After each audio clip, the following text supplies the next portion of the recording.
l'invité de la matinale. KTO Radio. Bonjour à tous, les élections européennes approchent, ce sera le 9 juin en France et du 6 au 9 juin dans les différents pays de l'Union européenne pour élire les 720 députés du Parlement européen. Alors dans un contexte de guerre, de défis économiques importants, de scepticisme aussi, il faut le dire, concernant la construction européenne et la tentation de repli sur soi face à la crise migratoire, qu'est-ce que l'Église catholique a à dire pour éclairer la réflexion, le discernement des citoyens européens, des électeurs? Eh bien ce matin nous sommes avec Monseigneur Antoine Héroard. Bonjour.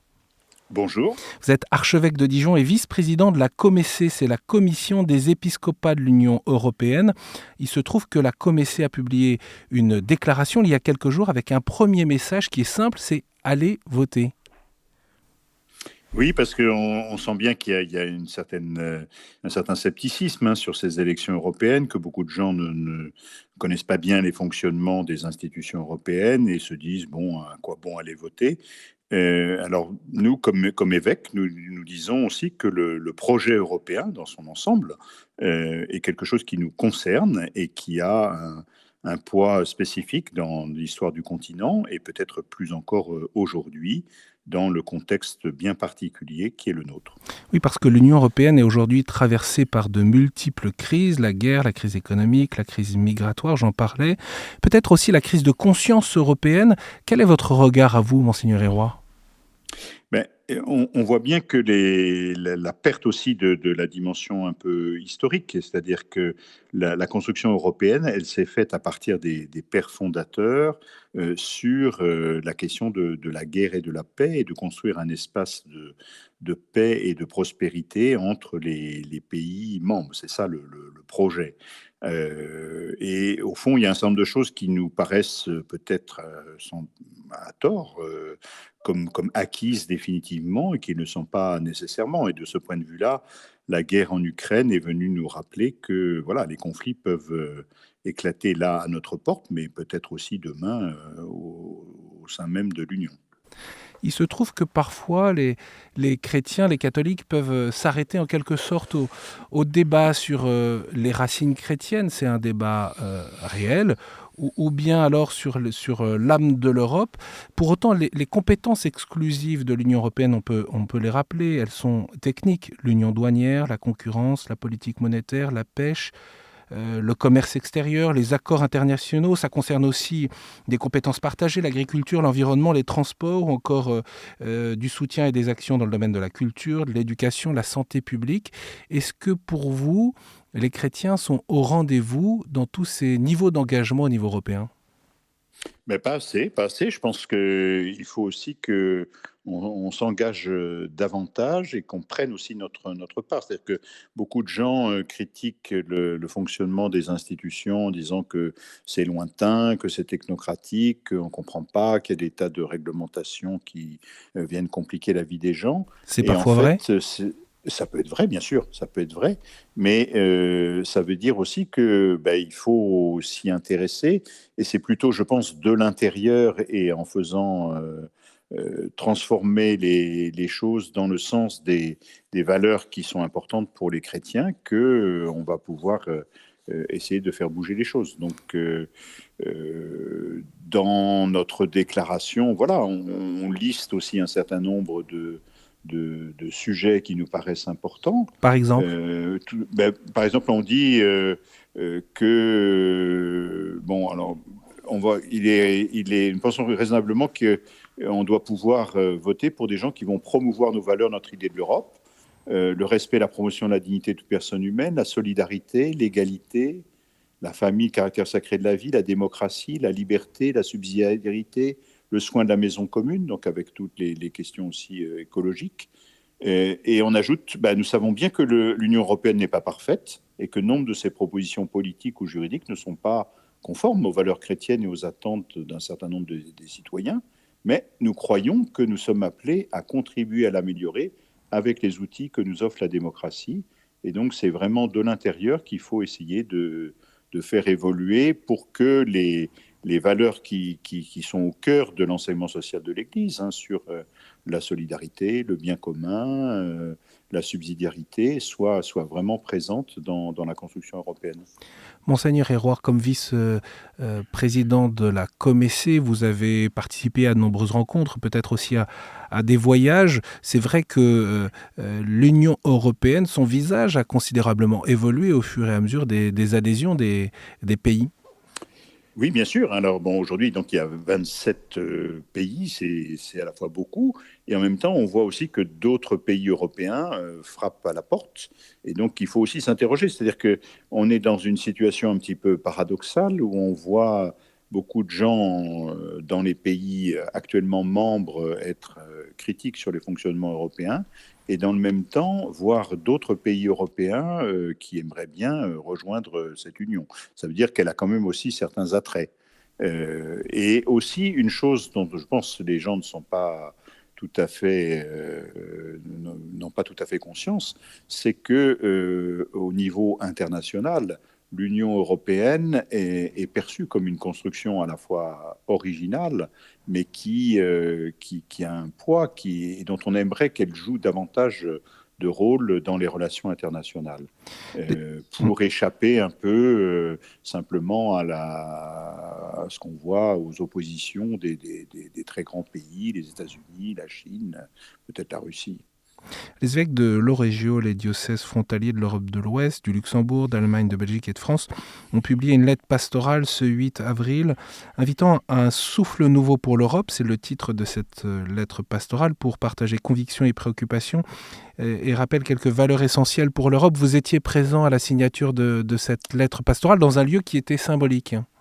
Tout à fait. Donc, j'ai été invité par Monseigneur Ballot, l'évêque de Metz, et ça se passait à Sichazel, qui est le village près de Metz où a vécu Robert Schuman et où il est enterré.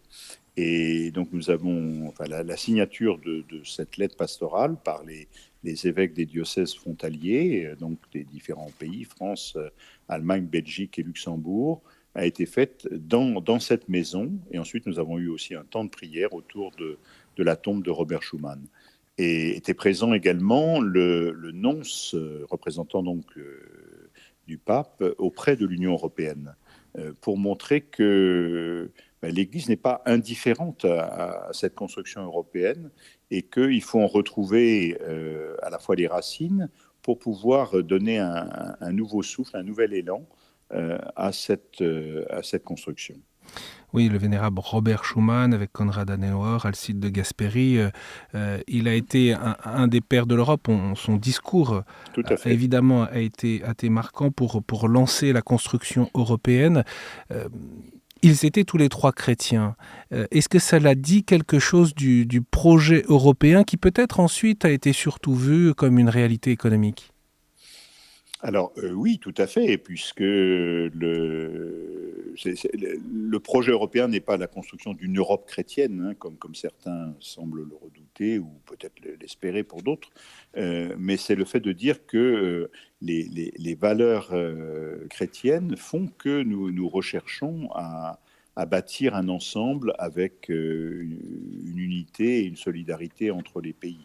Et finalement, l'engagement que l'Église a toujours eu pour la paix a trouvé une traduction concrète dans la construction européenne. Aujourd'hui, ça nous semble aller un petit peu de soi, peut-être pour les plus jeunes générations, mais quand même, la réconciliation franco-allemande est quelque chose qui est un phénomène quasi unique dans l'histoire du monde.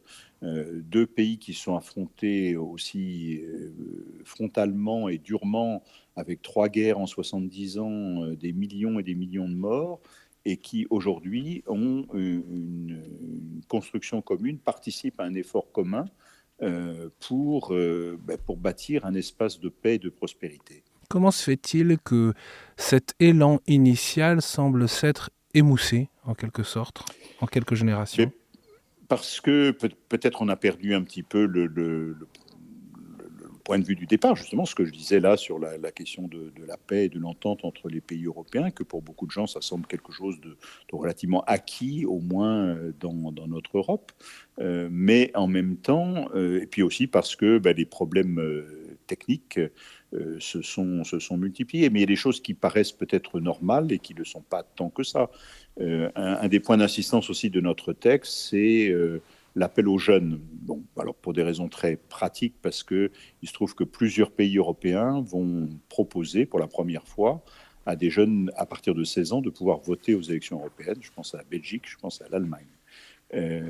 Donc ça, c'est un aspect. Mais c'est aussi dire pour ces jeunes qui finalement vivent l'Europe sans trop en avoir conscience. Par exemple, le fait que beaucoup de jeunes voyagent dans les pays européens et apprécient de pouvoir aller d'un pays à un autre, qu'ils utilisent une monnaie commune dans tous les pays où elle est présente, qu'ils vont faire des stages ou des années d'études à travers Erasmus dans d'autres pays, et parfois aussi, on le voit, rencontrer d'autres jeunes et parfois l'âme sœur, et on voit un certain nombre de couples qui se sont ainsi constitués entre Européens. Bon, tout ça semble relativement normal pour beaucoup de jeunes.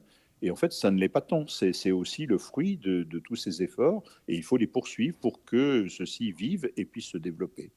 Oui, vous évoquez l'engagement des jeunes. Il se trouve que la Comessé a publié une boîte à outils Cato pour les jeunes européens avec des fiches. On peut retrouver ça sur le site comessé.eu. Je voudrais finir, Monseigneur Hérouard, dans cette lettre pastorale des évêques de l'Eurégio.